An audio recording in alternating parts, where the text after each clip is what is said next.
Exactly. I was about to Lemon could have used it. Yeah, there are two flavors of Kadita right now. Mid and Rome. And both are just as lethal. And Lemon is well known to try and make those crazy plays, those insane plays where at a glance you don't even know what he's going for. Oh, yeah. But on a hero like a Kadita, that is the kind of pick that will really suit his playstyle. I'm even thinking, what if it's just like, you know what, Lemon, you can use the Kadita, so use the Kadita. What about we just pick up the Diggy and kind of just like cancel out the Akai? So we like, now there's no more oxymorons. So it's like, if we want to dive, just dive. Who's really going to stop us? Welcome. Come on in. Yes, come on in. Here's that band that's got me thinking, are they allowing the Savior and Fury? Because they take out the Estes. Do they know something? Because look, Maro's very vocal about, oh look, they banned the Estes. What's going on?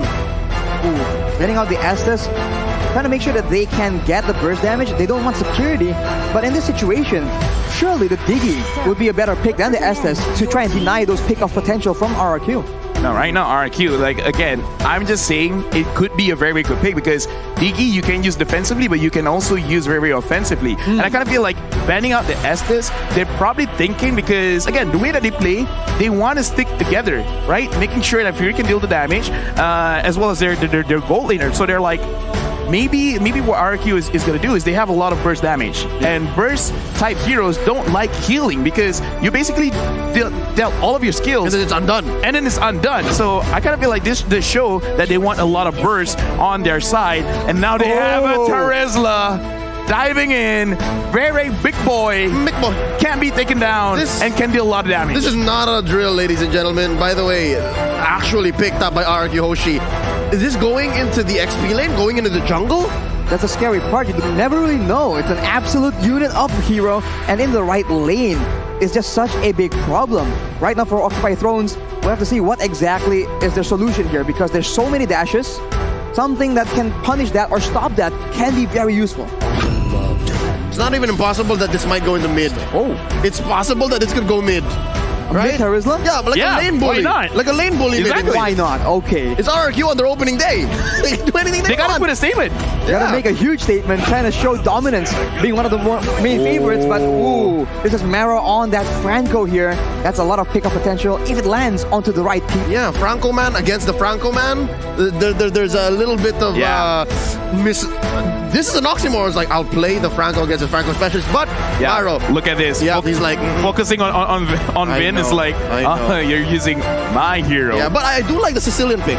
The Sicilian pick is solid because, again, we were talking about how Parsa's banned, Saber's banned, but I think Sicilian's a better pick, especially for a late game lineup like Occupy Thrones.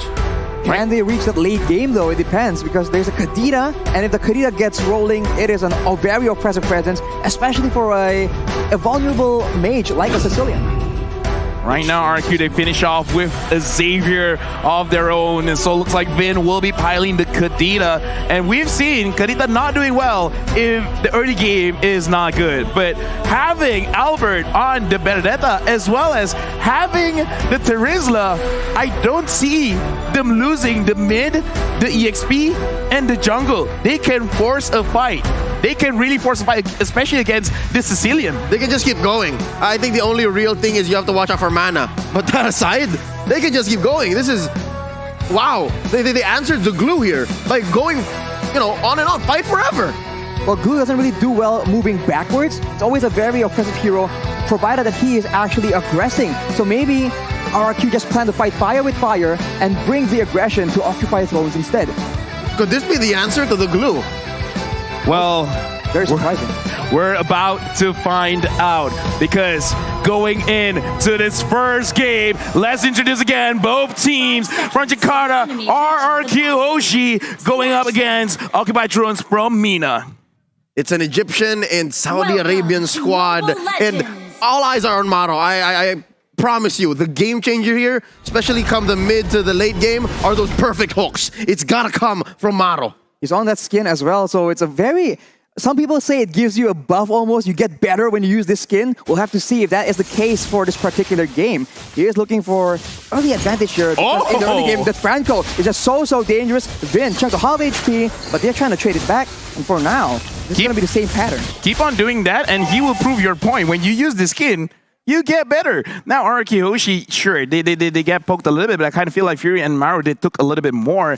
Right now, RRQ, they got to look at which part of the map do they really want to control. Same thing with Occupied Thrones, because looking at the map right now, it looks like Terzla is winning against the Glue. I'm not familiar with this matchup, so I can't really say for sure which one will have the better laning phase. Yeah, this could be the precedent. We could figure out if really that Terzla is the answer, or at least this kind of lineup and this approach could be it. We're about 40 seconds away from the first turtle, and there's a lot of pressure on gold lane. RQ Hoshi given Gado hell. Well, RQ Hoshi like playing for the gold lane. Skylar is one of the main players that they rely on to carry. And carry, despite being a late game specialist, actually has a lot of healthy damage in the early game. Albert right now will be colliding with Leo. Just spawning him out right here in the XP lane. That's where the real fight is going on. Hawk against R7 1v1. Hawk will be finally able to escape, but look at the final blow. He's so low, 1 HP. R7 comes in to secure that kill. Albert in a tough spot, 1v2, but the mobility will allow him to escape.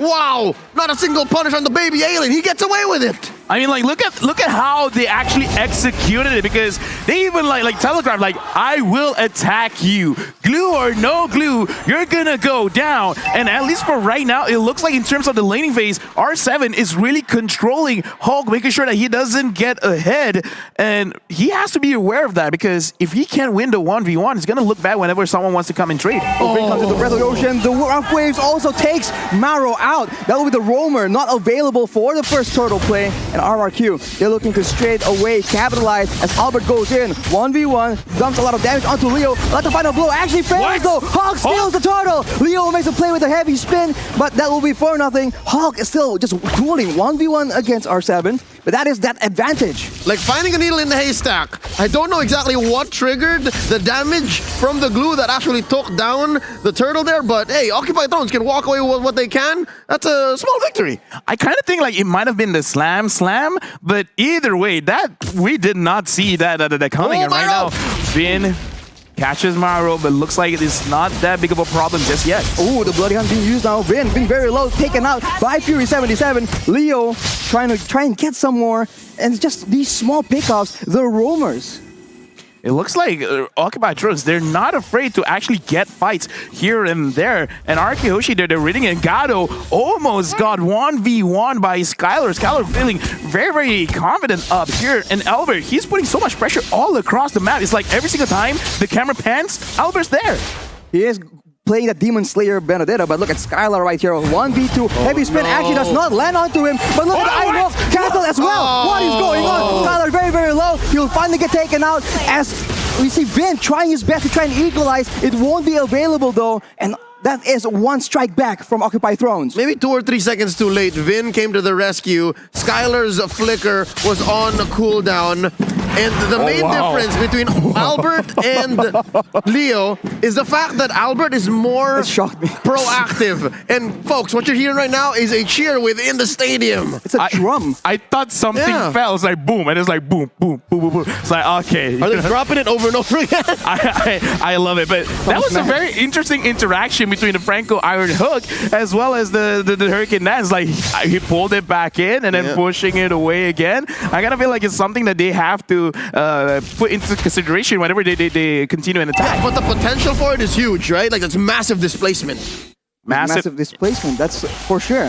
And now RRQ just circling around this turtle. They're looking for a way to maybe capitalize on a fight at the same time. Vin already still very exposed though. And as an opposite, that is going to be the secure being taken by Leo. But look at that. They're actually going for R7 as well. They're looking for more advantages as Vin is also stuck in the turtle pit. They'll finally get taken out by Hawk. Actually, finally, that will be it. That is a disaster for RRQ. They lose 2 members and the turtle as well. Hulk smash! Dude, like right now, Occupied Thrones is actually getting a lot of work done because 100% turtle secure.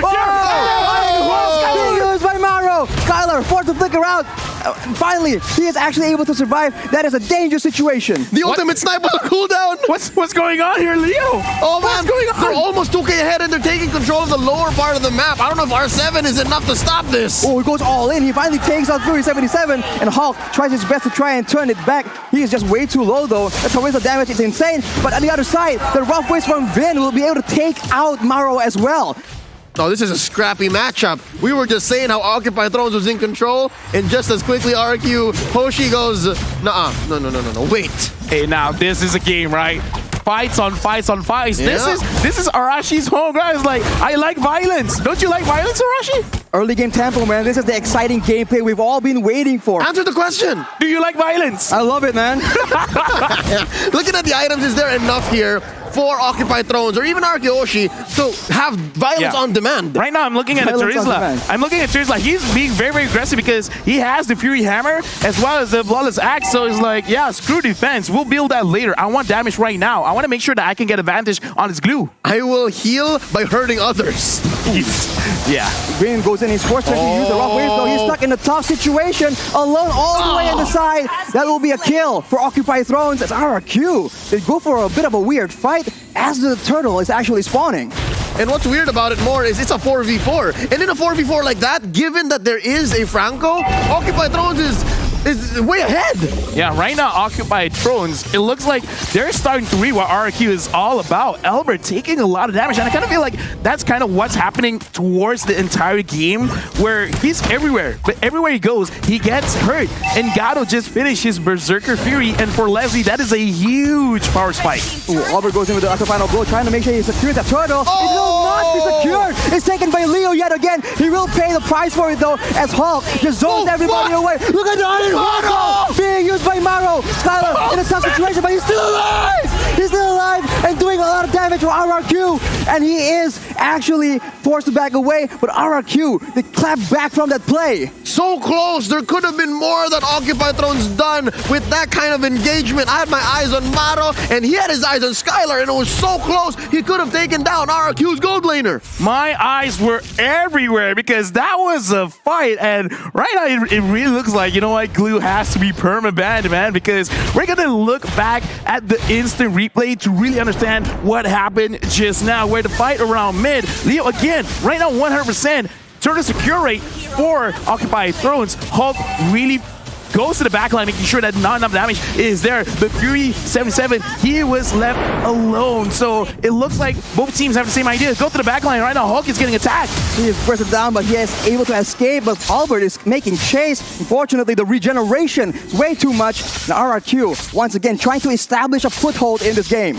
Given what's happening here in this about 8-minute, 30-second game, this is very characteristic of Occupy Thrones. It's not clear that they're winning, but the fact that Leo is sacrificing himself for the major objective is making a difference. That is a pickup, but R7 now is the next target. He's trying to stand his ground. Play, but no, it won't be enough, as Vin now is the one caught in a tough situation. Skylar tries to just deal out a lot of damage as Lemon makes a play, but the hook lands onto him. It won't amount to anything as Leo finally gets taken out. With a shutdown for Fury 77. Arashi, the violence, the carnage, look at all the bodies underneath tier 1 in mid, and Occupy Thrones stands tall. Yo, Leo, we gotta look for their coach, man. What happened between then and now? Like, all of a sudden, they just, like, woke up. It's like, we're ready for Hoshi because that fight, it wasn't clean. But that's the kind of fight I like to see. Fury 77 actually kiting things up. Let's go to Albert. Maro, what? Buy this skin. That is very, very dangerous. Skin. The skin difference, man, is just making it so obvious. And if that lands at the right moment, whew, that could have been really, really disastrous for RRQ. All right, so far, key for RRQ to regain control is vision. I think they need to watch out really for where Maro is and the angle that Leo is coming at.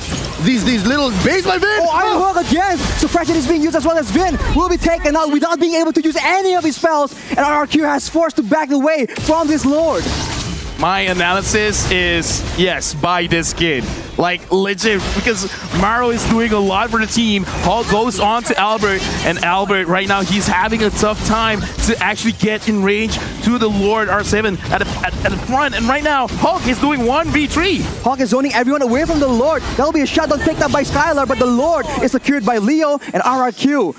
They are powerless to change the outcome of the fight. Look at the hook again! What? R7 alone. Fury pops the ultimate as well. And now, you can see Albert goes in to try and help out do something more Dear as God. Leo follows up. Vin late to the party yet again. It won't be enough as Leo this is taken very, very low. But look at the dawning light. Finally trading back a kill for RRQ. It's scrappy, it's dirty, but boy oh boy, does Occupy Thrones appreciate this kind of gameplay. They're 2K ahead. I'd say this Lord was worth it despite the trades. And look at this. I think this is where they need to be. This is where they want to be. They have Gado safe, far away from trouble. Right now, looking at the players' goal, Fury 77 as well as Lemon.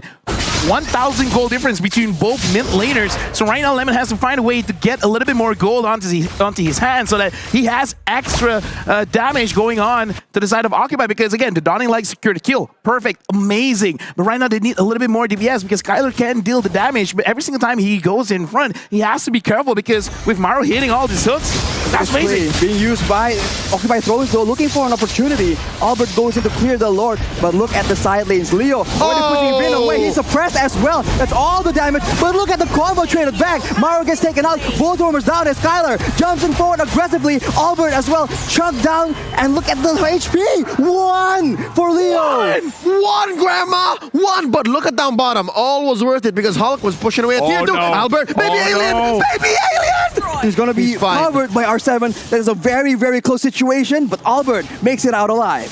All right, so one thing is clear. Once Occupy Thrones sees Vin, they are not pulling any punches. I think that's one big problem that a Kadita Rome has. This is what I want to see, confidence and trusting your shot caller. Like whoever's in front is like, yeah, let's go for this target. Right or wrong, as long as you act on it, you will get results. Make it right. Make it right. I like what they're doing right now. They're not being scared. They're not trying to run away. They're trying to fight back. And now with a 2.4k gold lead, and it looks like Gato as well as Fury 77, they're doing a lot of damage. Skylar, because he flickered to the front trying to get the kills, it shows desperation. He still has to be careful, but this does show that RQ, they're feeling the heat from Occupy Thrones. Occupy are the ones going for the purple buff right now. Leo with the heavy spin as well. R7 is forced to flicker out. Skylar chunk very low as Hawk goes in, but look at the Hawk again! That is a huge play from Maro. Hawk escapes with his life in the midst of that situation. No one is taken out just yet.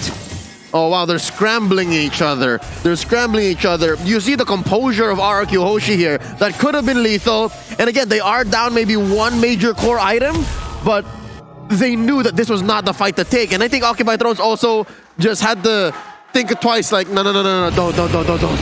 I just like that right now, Occupy Thrones, they're really running very, very fast because in that previous fight, they were able to dodge the Dawning Light. And now, Occupy Thrones, they're starting the Lord. RQ, how will you respond? Vin gets spotted by the snipe. Maro makes for play, but it doesn't land. That's a flicker down for the Franco and RRQ. Look at that opportunity. They see an opportunity to just capitalize as Hawk goes in alone. He gets bursted down though. That is not good at all. No front line for the side of Occupy Thrones as RRQ pushed them away. Maro and Leo tries to get a pickoff, tries to get something. The steal, can it happen yet again? It won't be available. But look at that. That is a mega kill picked up by Fury 77, but Skylar will be picking up a kill as well. The fight is not over, and OT, they're trying their best, but the one securing the Lord is going to be Skylar. It's still a 2-4-3, but that was a bloody endeavor from both teams. They served them all up to the GOAT. Lemon just had them all set up, lined up, and swing. Oh my lord. RRQ Hoshi now back in control, scoring that Lord. That's a luminous Lord. Yeah, right now, Skylar is putting on his big boy pants because look at the items. Right now, it's very scary. Demon Heart Sword, Corruption Scythe, Golden Staff, as well as the Endless Battle. He has a lot of heal. He has a lot of true damage. So Hulk, he has to be careful of that because he went in alone. That's not the best thing that you can do. Someone is not listening to the shot call because that was not coordinated well. Yep. So also, something to point out, he's not picking up the usual Windtalker because again, Leslie is not one. Skylar gets hooked out, but it won't be his death. R7 comes in to zone everyone away, and RQ stabilized. They have a lot of damage done on the top turret. Maro is lethal right now. That is dangerous. Watch out. Still could be a game changer despite RQ being ahead.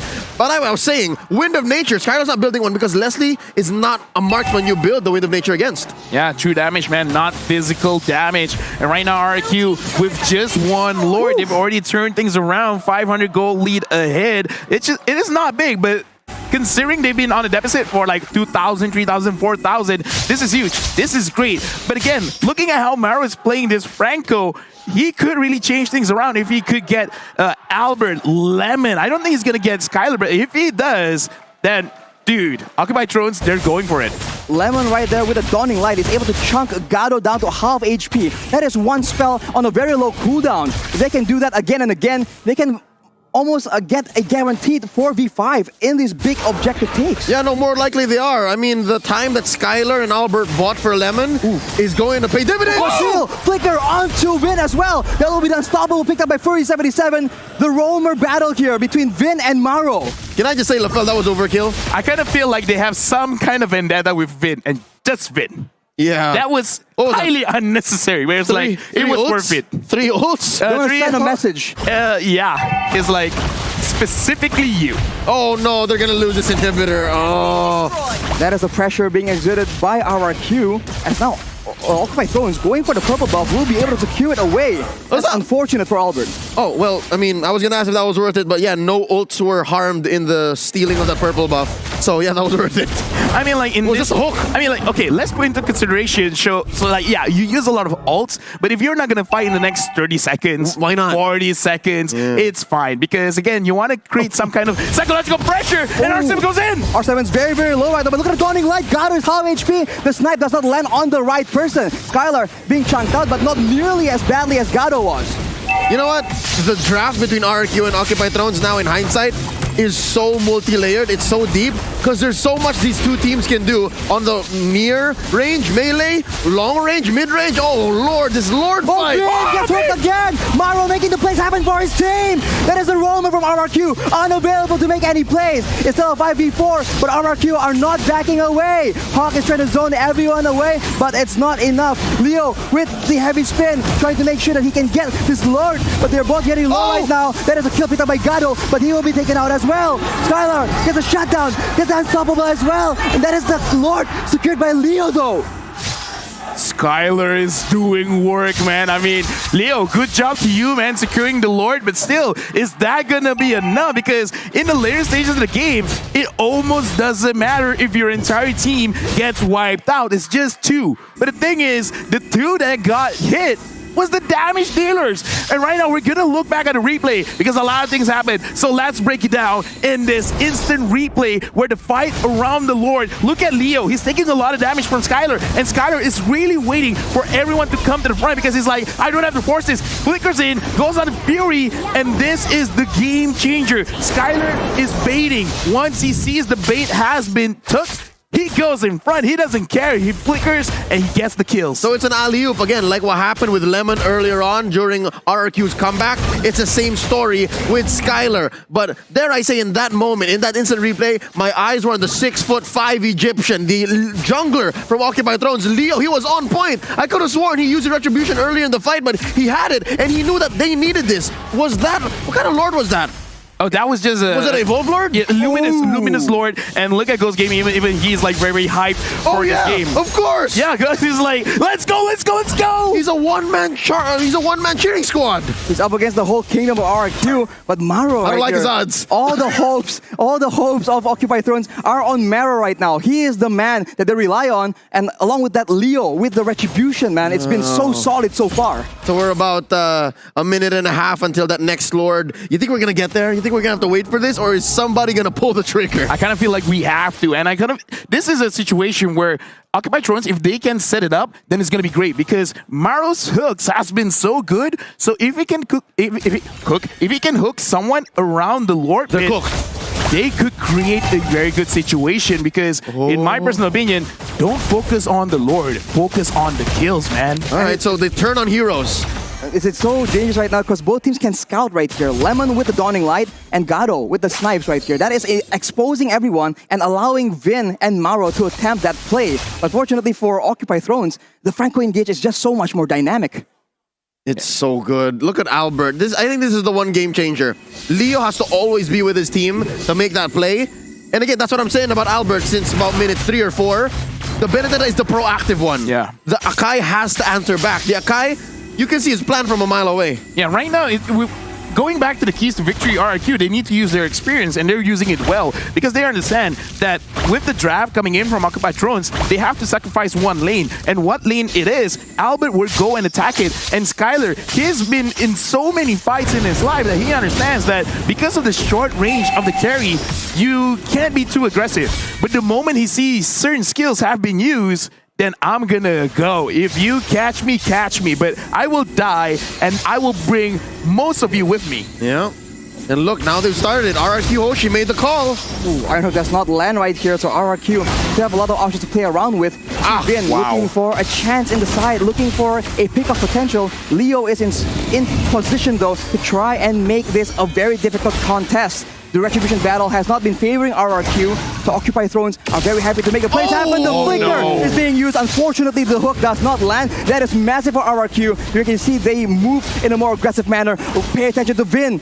Look at him. He's trying to make sure he gets the right play at the right time. They see him though. Conceal is being used, but he's suppressed. He cannot make the play happen. That is him taken out of the equation. And now Occupy Thrones have the chance. Leo goes in, but the Immortal has been popped. But Skylar is doing way too much damage. Lemon takes him out, but the Lord is taken by Albert. Fortunately for RRQ, one man down from both these teams, but that is very, very valuable for RRQ right now. LaFell, you said it right. At the end of the day, whoever turned on heroes first and whoever makes that call will win the fights. And RRQ Hoshi, they did just that. They baited out the ults first, and then eventually, yeah, you can separate Skylar from us, but the call is still there. I actually like treating Vin there because he gave vision. He gave enough damage to Gato because if you look at his playstyle, if his HP is below 50%, he will not commit. And because Gato was not in like 2/3 of the fight just now around the turtle pit, around the Lord pit, RRQ Hoshi really took that advantage. Like, yeah, kill Leo, get the Lord, get Prophet, and right now, can they actually survive with RRQ here